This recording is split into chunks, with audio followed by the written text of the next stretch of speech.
আজি সেই হেৰাই যোৱা মাতৃত্ব আকৌ জাগি উঠিছে।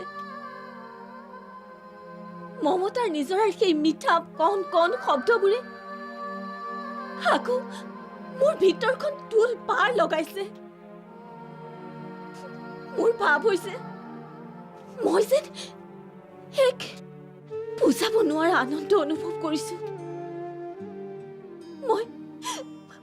মই মোক বান্ধি ৰাখিব পৰা নাই মিছেছ কাকতি। সন্তান স্নেহৰ সেই মিঠা অনুভূতি মই নিজ হাতেৰে চুই চাব বিচাৰিছো। মোৰ বুকুৰ মাজত আঁকোৱালি ল'ব বিচাৰিছো।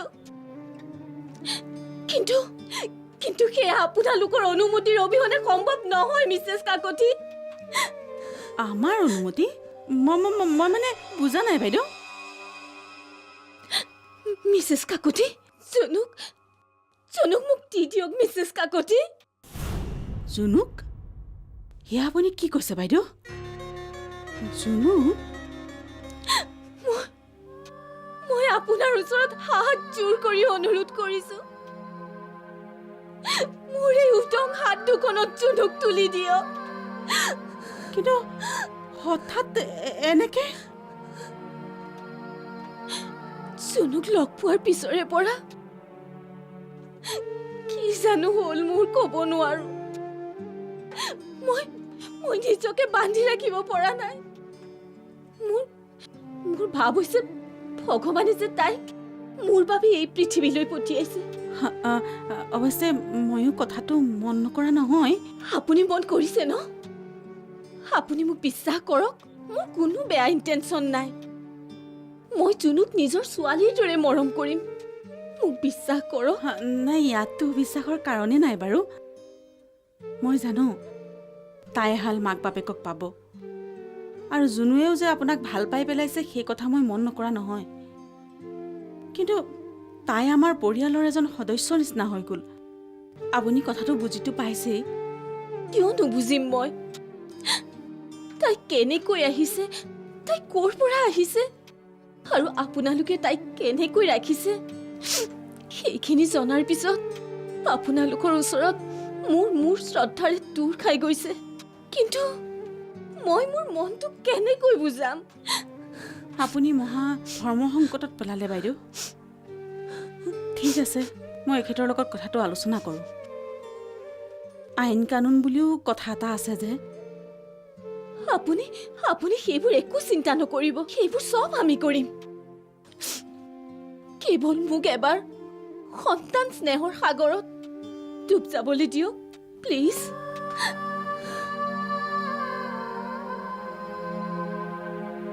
ঠিক আছে বাৰু, চাওঁচোন।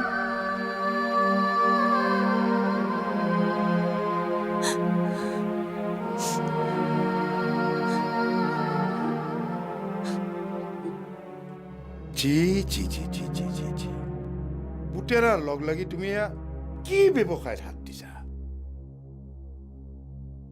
আবেগ, অনুভূতি এইবিলাক মানুহৰ নিজৰ বস্তু। কোনোবাই প্ৰকাশ কৰে আৰু কোনোবাই প্ৰকাশ নকৰি গোটেই জীৱনটো কটাই দিয়ে। কাৰোবাৰ যদি কাৰোবাৰ প্ৰতি খং থাকে, ক্ষোভ থাকে, সেইবোৰ আলোচনাৰ মাজেৰে সমাধান কৰিব লাগে। সম্পৰ্ক ভঙাৰ আগতে বহুবাৰ চিন্তা কৰিব লাগে, কাৰণ কিবা এটা সম্পৰ্ক গঢ়োতে বহুত সময় লাগে, কিন্তু সেই সম্পৰ্ক ভাঙোতে বেছি সময় নেলাগে। কিন্তু আমি সেই ব্যক্তিক ঘিণ কৰোঁ। চিন্তা কৰিব লাগে, দোষ হয়তো আমাৰো থাকিব পাৰে। বুজিছা? ইমান দিনে তুমি মোৰ লগত থাকি থাকি সমজদাৰ হোৱা বুলি ভাবিছিলো, কিন্তু ভুল। এই মূৰ্খৰ লগত পৰি তুমিও মূৰ্খ হলা। ঠিকেই কৈছে। আমাৰ মানে এটাই ল'ৰা হোৱাৰ কাৰণে আজি বহুত দিন ধৰি ই মোক ইম'চনেল ব্লেকমেইল কৰি কৰি মোক বিপথে পৰিচালিত কৰি আছে। মই কি কৰোঁ নহয় একো বুজি পোৱা নাই। একো বুজি পাব নালাগে, যেনেকৈ চলি আছে তেনেকৈ চলি থাকিবলৈ দিয়া। মুঠৰ ওপৰত ইয়াক একো কাম কৰিবলৈ নিদিওঁ। ই যেনেকৈ খাই বৈ বিন্দাছ হৈ ঘূৰি ফুৰিছে, তেনেকৈয়ে ঘূৰি ফুৰক। হেৰা কথা এষাৰ আছে, বোলে মানুহটোৱে প্ৰতি মনটো, ধানটোৱে প্ৰতি কণটো। ঠিকেই কৈছে আপুনি। তাৰমানে কিনো? মানে নজনাকৈ মই ঠিকেই কৈছোঁ বুলি কৈছা? হেৰা তাৰ মানে হ'ল প্ৰত্যেকটো ধানৰ কণ প্ৰত্যেকটো ধানৰ লগত নিমিলে। ঠিক তেনেকৈ প্ৰত্যেকজন মানুহৰ মনটো বেলেগ বেলেগ মানুহৰ লগত নিমিলে। আৰু এটা কথা, পৃথিৱীৰ প্ৰত্যেক মানুহে কাম কৰিব লাগিব বুলি ক'তো লিখা নাইতো। যাৰ দ্বাৰা কোনো কামেই নহয়, সেই মানুহৰ লগত সময় অপব্যয় কৰি দেহা নষ্ট কৰাৰ কোনো মানে নাই। যেনেকে আছে চলি থাকিবলৈ দিয়া ইয়াত। আমাৰ এই ঘৰ মাটি আছে, গাঁৱত এইবিলাক ঘৰে মাটিয়ে সম্পত্তিয়ে আছে, চলি যাব দিয়া। এইবিলাক আৰু তুমি কিবা আজিকালি মোৰ লগত কিবা ভালদৰে কথাই নাপাতা। তুমি আজিকালি সেই কিবা বৰ ভাৰী হাতখন। টকাৰ পাহাৰ গঢ়িলো যেন লাগিছে আৰু দেই। মুন, ঐ হা? তই বন্ধ কৰ দে, এইবোৰ বন্ধ কৰ। কি বন্ধ কৰিব লাগে? খোৱা বোৱা, ফুৰা চকা নে বাথৰুমৰ কৰ্মভাগ? নহয়, তোৰ এই মানুহ মৰা বিজনেছটো বন্ধ কৰ। সেইটো মানুহ মৰা বিজনেছ নহয়। যিজন মানুহৰ যাৰ ওপৰত ক্ষোভ আছে সেইজন মানুহৰ ফটোখন লগাই মৰা বিজনেছহে। সেইটোৱে বন্ধ কৰ ইমিডিয়েট মানে কাইলৈ পৰা বন্ধ কৰ, বুজিলি? নুবুজো। তোমালোকে মোক কি বুলি ভাবিছা কোৱাচোন? মই কি ৰবট নেকি? তোমালোকে ছুইচটো দি দিবা, কৰ বুলি ক'বা, কৰি থাকিম। ছুইচটো অফ কৰি দিবা, নকৰিবি বুলি ক'বা, মই ৰৈ থাকিম। তুমিয়েচোন মোক উৎসাহ দিছিলা কৰকে, এতিয়া কিয় নকৰিবলৈ কৈছা? বাপেৰে মোক গালি পাৰিছে, গম পাইছনে? তুমিও পতিব্ৰতা নাৰীৰ দৰে গোটেই কথাখিনি তলমূৰ কৰি শুনি পেলাই গুচি আহি মোক গালি পাৰিবলৈ আহিলা। সেইবিলাক নহ'ব। তোমালোক মানে ভাৰতীয় নাৰীবোৰৰ সেইবোৰে প্ৰব্লেম। অকল পতি। আৰে পতিক তোমালোকে ইমান একদম ভগৱানৰ আসনত বহুৱাই যে সেৱা কৰি থাকা, পতিবিলাকে পত্নীৰ কাৰণে কি কৰিছে কেতিয়াবা ভাবি চাইছানে? মোক কোৱা, তোমালোকে কোৱা, পতিবিলাকে পত্নীৰ কাৰণে কেতিয়াবা কিবা কৰিছেনে? কোৱা কেতিয়াবা কিবা? কি কেতিয়াবা কৰি আছ? কি ভাবিব লাগে কেতিয়াবা? তোমালোকে যে পতিৰ কাৰণে মন্দিৰে এই ধূপ ধূনা লগাই সেৱা কৰি থাকা, সেই ধূপৰ ধোঁৱা ভগৱানে কিমান সহ্য কৰিবলগীয়া হৈছে ভাবি চাইছানে? আচলতে মূল কথাটো সেইটো নহয়। তেখেত হ'ল ভগৱান, তেখেতৰ সহ্য কৰিব পৰা শক্তি আছে। কিন্তু তোমালোক তোমালোক ইমান কিয় সৰল কোৱাচোন? এখন ঘৰ এৰি এখন ঘৰলৈ বিয়া হৈ আহিলা। সেইখন ঘৰৰে সকলো উজৰ আপত্তি মাৰি সেইখন ঘৰ নিজৰ কৰি ললা। তাৰ পিছত তোমালোক এদিন মা হলা, আমাৰ মা। তাৰ পিছত কি হ'ল? সেই ল'ৰা ছোৱালী যেতিয়া ডাঙৰ হ'ল, ল'ৰা ছোৱালীয়ে যেতিয়া কিবা এটা কৰিব পৰা হ'ল, সেই ল'ৰা ছোৱালীক তুমি অনুমতি দিলা যে কৰ। তাৰ পিছত প্ৰশ্ন আহি গ'ল নহয়, কাৰ পৰা? পতিৰ পৰা। পতিয়ে সুধিলে এই অনুমতি দিবলৈ তুমি অধিকাৰ ক'ত পালা? আচৰিত। আৰে যিগৰাকী নাৰীয়ে ল'ৰা ছোৱালী ডাঙৰ কৰিলে, গোটেই জীৱনটো দিলে এইখন ঘৰৰ কাৰণে, সেইগৰাকী নাৰীক আজি প্ৰশ্ন কৰিলে পতিয়ে যে অধিকাৰ ক'ত পালা? বেয়া লাগে, বহুত দুখ লাগে। তই ঠিকেই কৈছ, একদম ঠিক কথা কৈছ। নাই, তই ঠিক কথা কোৱা নাই, একদম ঠিক কথা কোৱা নাই তই। এনেকে তই ইমোচনেল ব্লেকমেইল কৰি মোক বাপেৰৰ পৰা বহুত গালি খুৱাইছ। আৰু নহব, তই এই ব্যৱসায় বন্ধ কৰ। এনেই মোৰ মন চন বেয়া, মনটো একদম অশান্তি মোৰ। হ'ব, বন্ধ কৰি দিম বিজনেছ। মোৰ কাৰণে মন চন বেয়া কৰি থাকিব নালাগে। তোৰ কাৰণে নহয় এই জুনুৰ কাৰণে। তাৰ কাৰণে আকৌ মন বেয়া কৰিবলগীয়া কি হ'ল? তাইচোন বিন্দাছ আছে। নহয় এই আমাৰ ঘৰত যে ভাড়া আছে সিং পৰিয়ালটো, সেই পৰিয়ালটোৱে জুনুক খুজিছে মানে? কিয় খুজিছে? মানে সিং পৰিয়ালে তাইক নিজৰ ছোৱালীৰ নিচিনাকে ডাঙৰ দীঘল কৰিব বিচাৰিছে। কি? তেওঁলোকে আকৌ তাইক কিয় ডাঙৰ দীঘল কৰিব?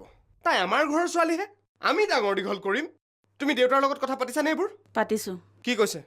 দেউতাৰে মানি লৈছে কথাটো। কি? দেউতাই মানি ল'লেই নহ'ব নহয়।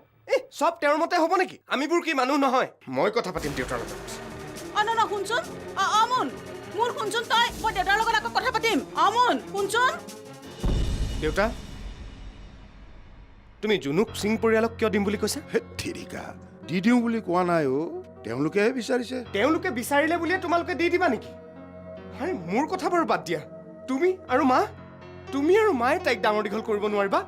কিমান টকানো খৰচ হ'ব তাইৰ লগত? ভগৱানে মোক পিছত কিবা যদি টকা ঘটাৰ সুযোগ দিয়ে, মই তোমালোকক তাইৰ কাৰণে যি খৰচ হ'ব ঘূৰাই দিম। হেই বেঙা, খৰচৰ কথা নহয় অ'। চা, আমি মানুহবোৰে সদায় নিজৰ কথা ভাবোঁ। নিজে কেনেকৈ ভালভাৱে থাকোঁ, নিজৰ সংসাৰখন সদায় ভালে থাকক। কিন্তু কেতিয়াবা আমি সমাজলৈ ভুমুকিয়াই চাইছোনে? ক'ত কি হৈ আছে? পেপাৰ পত্ৰ পঢ়ি নাইবা টিভিত চাই আমি ঘটনাবোৰৰ ৰিয়েক্ট কৰোঁ। ইচ, ছোৱালীজনীকনো এনেকৈ মাৰি পেলাব লাগেনে? এইবাৰ দেখোন গোটেই গাঁৱতে, অসমৰ গোটেই গাঁৱতে বানপানী হৈছে। বাহ, এয়া হেলুৰা লেমৰ পোহৰত পঢ়ি পৰীক্ষাত প্ৰথম হৈছে। কিন্তু এই ছোৱালীজনীক এনেকৈনো মাৰি পেলাব লাগেনে বুলি ক'লো।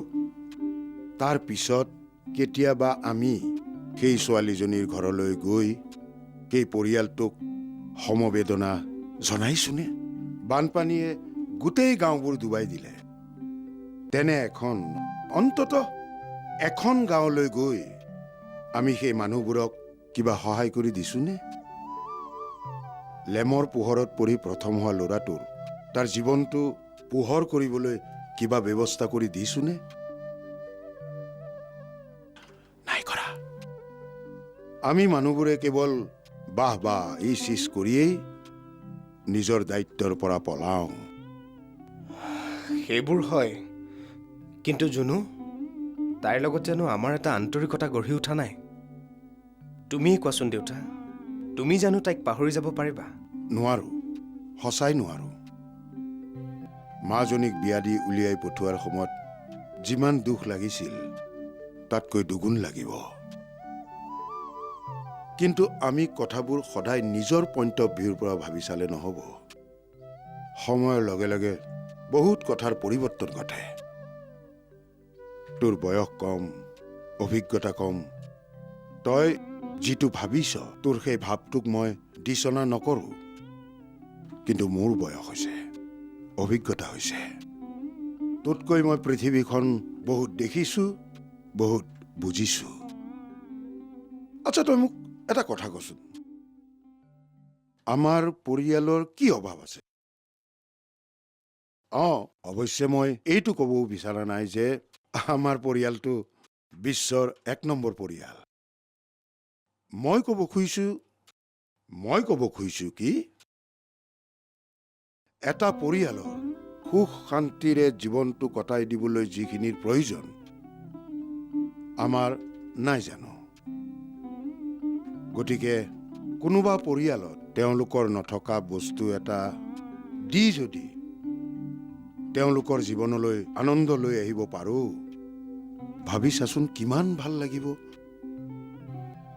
আমাৰতো সংসাৰখন ভৰিয়ে আছে, তেওঁলোকৰো সংসাৰখন ভৰি পৰিব। আৰু এটা কথা,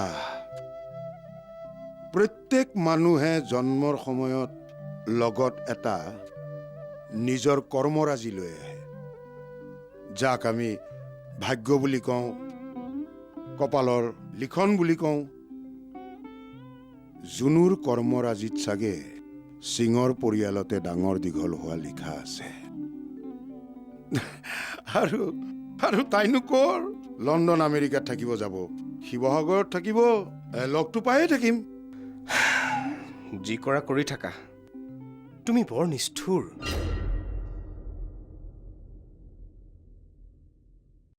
নিষ্ঠুৰ এৰা, কিছুমান কাম নিষ্ঠুৰ হৈ কৰিব লাগে। মোৰ নিষ্ঠুৰতাই যদি জুনুৰ জীৱনলৈ উজ্জ্বলতা আনে, তাত কাৰ কি ক্ষতি? আমি প্ৰত্যেকে যদি এনেধৰণৰ পজিটিভ কামক নিষ্ঠুৰতাৰে সমাপন কৰোঁ, মই ভাবো এদিন আমাৰ সমাজৰ পৰা দুখ, বেজাৰ, হতাশা সকলো আঁতৰি যাব।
গছত কিয় উঠিলা? নামা নামা বুলিছো, পৰিবা। নানামো সৰুতে বাগানত দিনটো গছৰ ওপৰতে উঠি থাকো। গছতে আম, লেটেকু, পনিয়ল সেইবোৰ চব খাই থাকো। এইখন বাগান নহয় নহয়।